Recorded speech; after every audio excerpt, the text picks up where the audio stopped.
Hey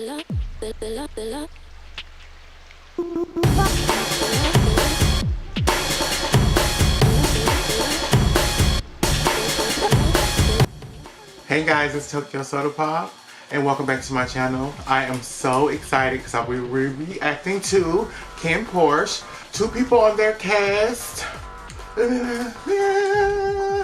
Arm and Pool, or should I say Jobbass. I'm so excited because I love their characters on Kim Porsche. I wanted to see more of them, so it's just exciting to see what they're doing. Arm was giving me like that kind of tech, you know, that kind of nerd, the guy who like has a cool tech like Secret Agent 007, you know, we always like that. And Pool was so fun and just funny. He was always with Tom, look. But I just, you know, you just can't help but to just love him.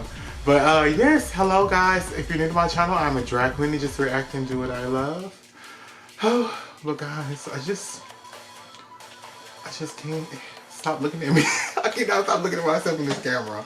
Oh, look. But yeah, I'm just really excited.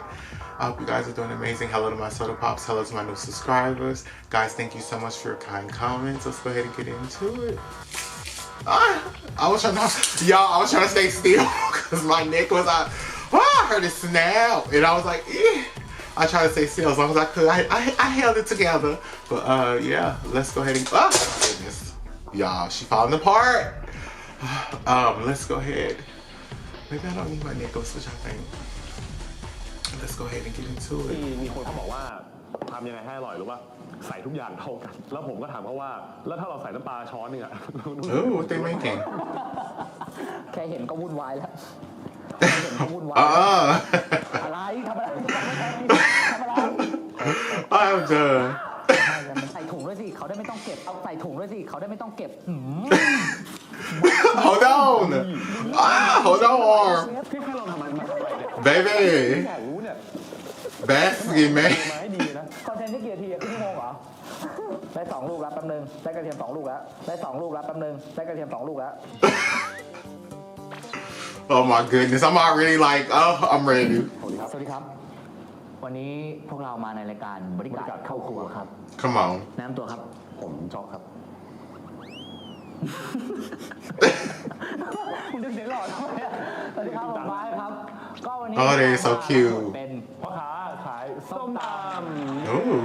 ไม่ถามแล้วสักคำเลยคอนเทนต์อะไรก็ไม่รู้ ว่าเราทำเป็นไหม I'm done. Who edited ผม this? อยู่กับตลาดมาทั้งชีวิตพ่อแม่ผมขายอย่างนั้นผมจะแบบเป็นเด็กเดินซื้อของกินให้พ่อกับแม่ผม แล้วคุณ แล้วอาหารหลักคือส้มตำนี่แหละผมจะไปนั่งอย่างนี้เลย I cannot. จริงจังแบบนั่งนี้เลย คุณไม่นั่งทำไมอ่ะ นั่งรอไง นั่งดูเขาทำ แบบเพราะว่าคนมันเยอะ I'm scared now. Hold on. I'm scared. ผมจำแล้วเผื่อไว้แบบอนาคตไว้ขาย ไม่ขายแต่จำไว้ว่าแบบโอเคมันทำอย่างนี้ แล้วทีนี้คุณทำเป็นไหม โอ้ยกระจอกโอ้ยกระจอก มาดูผลิตภัณฑ์ของเราก่อนเรามีอะไรบ้าง ผลิตภัณฑ์เลยเหรอ ผลิตภัณฑ์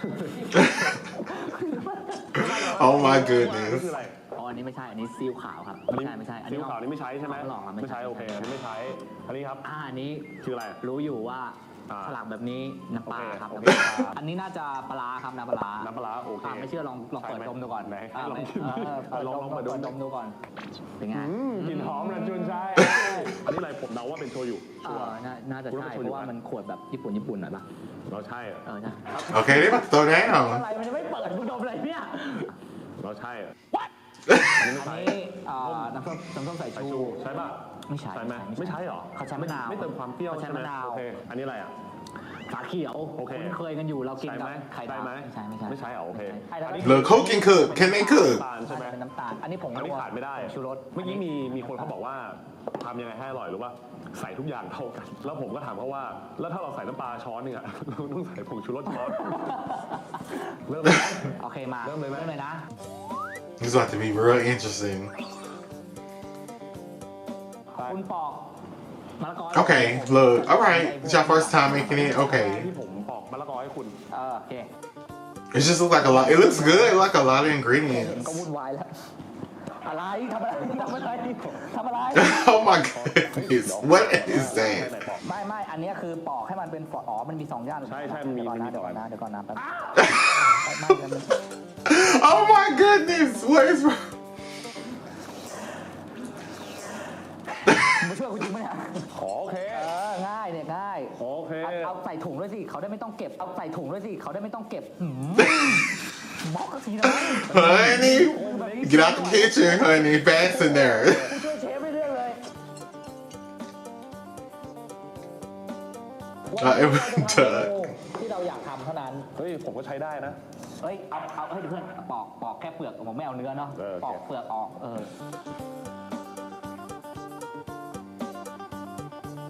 กูว่าแล้วถ้าใครที่มาสั่งร้านเรากูว่าเขาไม่ ร ได้ อ กิน ต้องรอก่อนอยากกินก็ต้องรอ มีชื่อร้านไหมมีชื่อร้านไหม And you just tell like they chemistry, like they're just so, just, ชื่อร้านอะไร they easily ไม่ bond. สั่ง อะไรเนี่ย มึงทำไรอ่ะ ปอกกระเทียมไง มึงบี้ดิมึงเนี่ยมึงบี้ง่ายกว่า ก็มึงเอาเขียงไปมึงจะบี้ยังไงอะกูว่าไปไม่รอดร้านเราปล่อยก่อนไปล่ะ Oh my goodness. บี้หน้ากูมีบี้บี้ไหม Who would have known Bass had this spicy side? But look, he remember that dance scene though, so I'm not surprised. ถ้าบอกให้แต่งตัวมาให้ดีเลยนะ คอนเทนต์นี่กี่นาทีอะครึ่งชั่วโมงเหรอได้2 ลูกแล้วแป๊บนึงได้กระเทียม2 ลูกแล้วได้2 ลูกแล้วแป๊บนึงได้กระเทียม2 ลูกแล้วไม่ใส่นั่นดิใส่นั่นอะใส่กระบอกอะใส่กระบอกอะ จะอะไรนะ กระบอกไม่กระบอกแดงๆอะเออก ระบอกเหรอกระบอก กระบอกมันทำไงวะไม่เคยทำเหมือนกันวะแต่มันผมรู้สึกว่ามันต้องบางๆกว่านี้ป่ะ แหม แบบบางๆแบบ มึงไปทำกระเทียมต่อ สับนี้ไงนี่ไงสับนี้ไงสับนี้สับ Honey, get out the kitchen. บอกว่ากูดูมา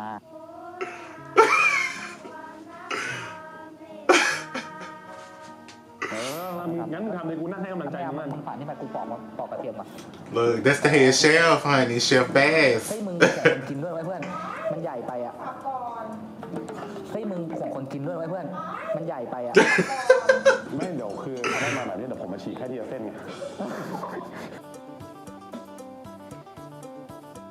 เฮ้ยจ๊อบมือจ๊อบครึ่งลูกอะจ๊อบ อะไรนะ ยังไม่ได้ครึ่งกระบอกเลย มันต้องแบบอ๋อ I cannot. I need this. I need more of this. เฮ้ยพอแล้วมั้งพอยัง เฮ้ยพอแล้วนี่ได้แล้ว 1 จาน โอเคนี่คือจานหนึ่งลอง Hold on.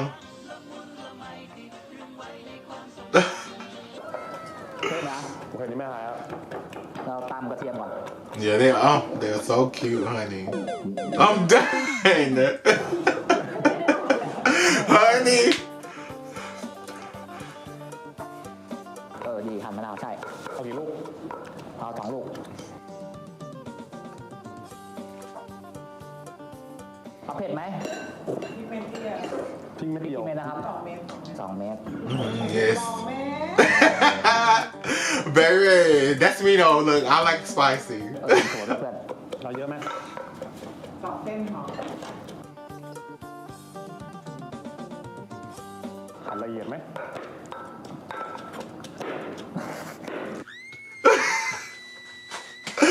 I am done.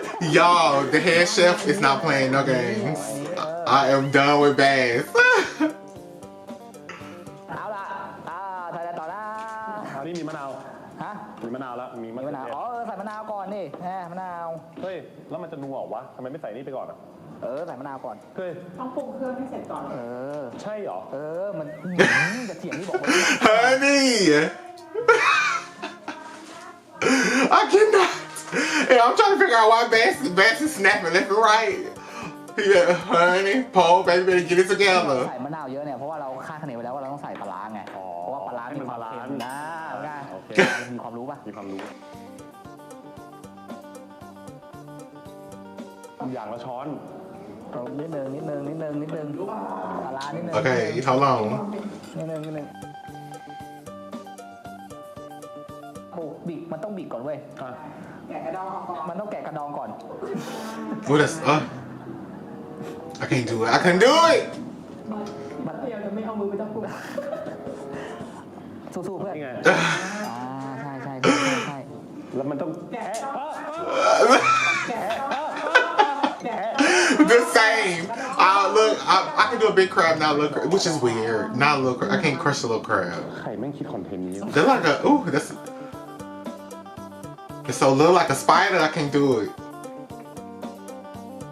Like it looks good, like guys. Like all the ingredients. มาใส่เส้นเลยใส่เส้นเลยใส่เส้นเลยเส้นเลย เชฟชิมให้หน่อยได้ไหมคะ อะไรครับ เชฟชิมก่อนนะ อ๋อได้ครับได้ผมมีผู้ช่วยผมไม่กลัวหรอกครับ ผมเชื่อว่ารสชาติมันดีเอาแบบ ช้อนเล็กมีค่ะช้อนเล็กมี ไม่ดึงไป ไม่ต้องให้ซดเลย ดึงไปเป็นไง Hold on. หอมอร่อยไปขนาดนี้ I cannot. Hold on a minute. Hold on. I'm not liking the reaction, so it's not. Is it not good? มันก็จะแบบ Honey. I don't know. อร่อยรอบนี้อร่อยเชื่อกู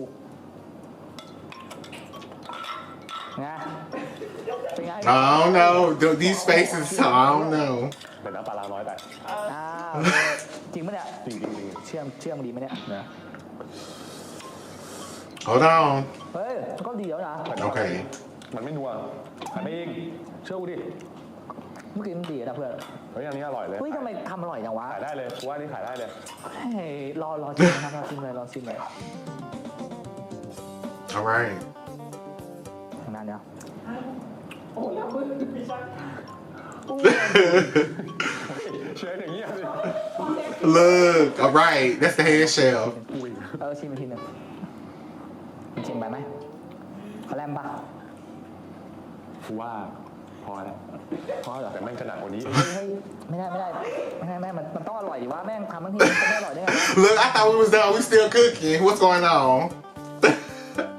มาครับอาจารย์มาผู้ช่วย อันนี้ครับมีข้าวเหนียวไหมครับ นี่ไงมี ไม่มีขนมจีนมีขนมจีนนะมีขนมจีน สีมันไม่เหมือนที่กูไปนั่งดูเขาเลยมันเชื่อปะ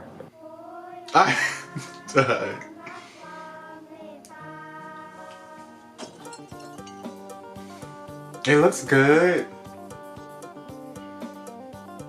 แค่เห็นก็น้ำลายต่อแล้ว แต่กูบอกเลยว่าตั้งแต่กูกินส้มตำมากูไม่เคยเจออะไรแบบนี้ It looked that way, but how it ดี tastes. นะเว้ยเพื่อนทะเล เย้ส้มตำของเรา บริการเข้าครัว Period.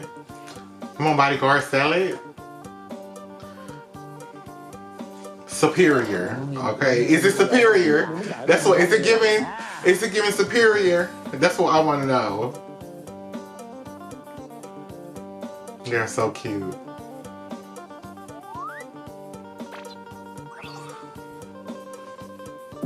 ครับผมก็เสร็จเรียบร้อยครับ บริการเข้าครัว เมนูแรกของเรา แต่ดูดีนะ อร่อยเชื่อผมดิอร่อย ปะ I don't know what. It's like something like they look so different. I don't know what it is. มั่นใจมาก Outside of Kim Porsche, they look so different. นะ Look, I don't know. You taste it first and let me know, honey. เอาความใหญ่เท่าความรักที่มี เฮ้ยเอาทัพพีเมื่อกี้มาดิ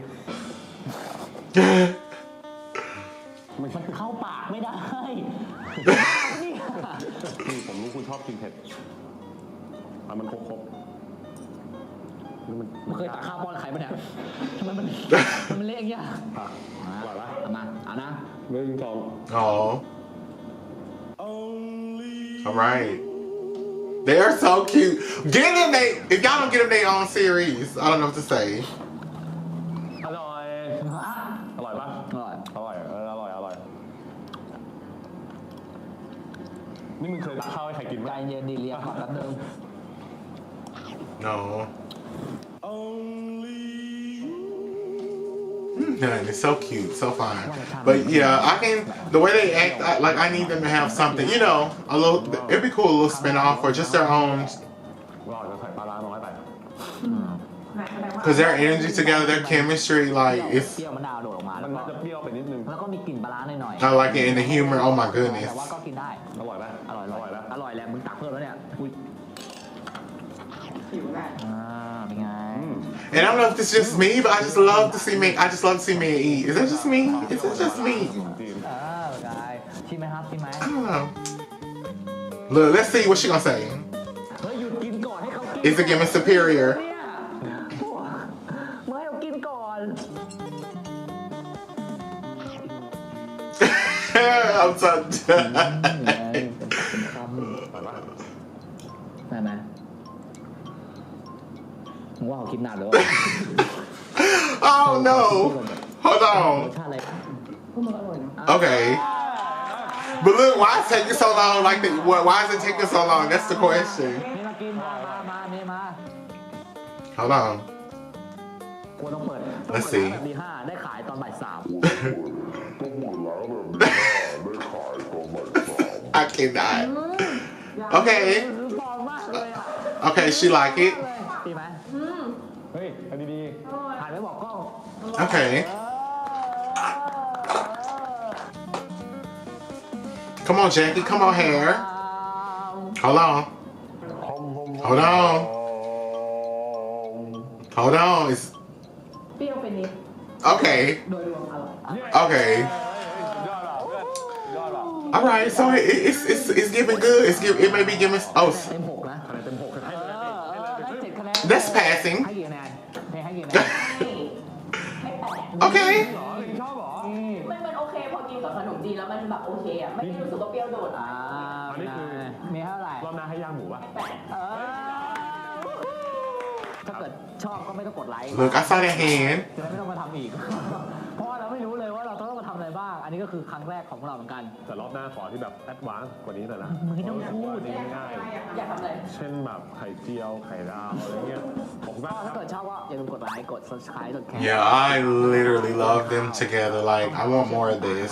But I literally can see อย่า they ลืมคอมเมนต์ใต้ล่างนะครับ they deserve their own show, like their own spin-off. Cause when they're together, I like it. Like it's something. Like I'm obsessed.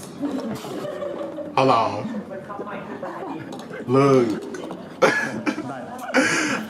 It must be good. Somebody still eating it. อร่อยนะไม่อร่อยอร่อยอร่อย แต่เปรี้ยวแบบ เปรี้ยวไปนิดนึงอ่ะ ผมคิดว่ามันน่าจะอร่อยกว่าผงชูรส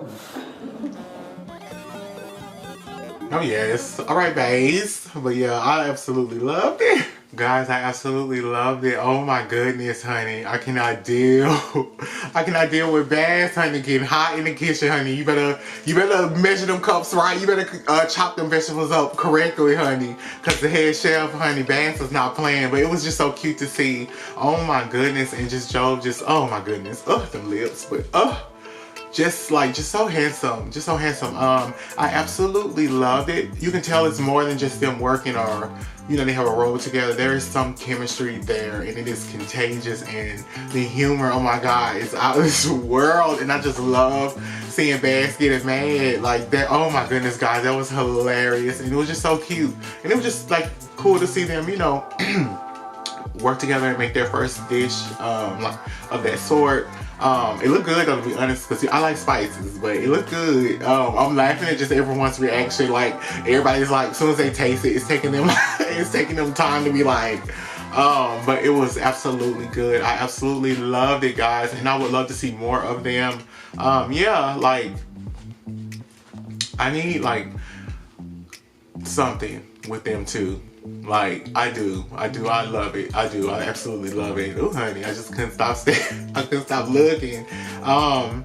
Guys, thank you so much for your love and your support. It is Tokyo Soda Pop. I'm sending you all the peace, love, and positivity. Don't forget what I always say. Don't forget to be yourself and be kind to yourself and love yourself.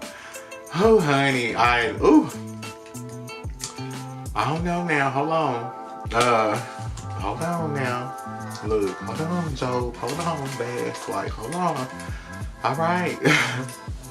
But yes, guys, have a good one.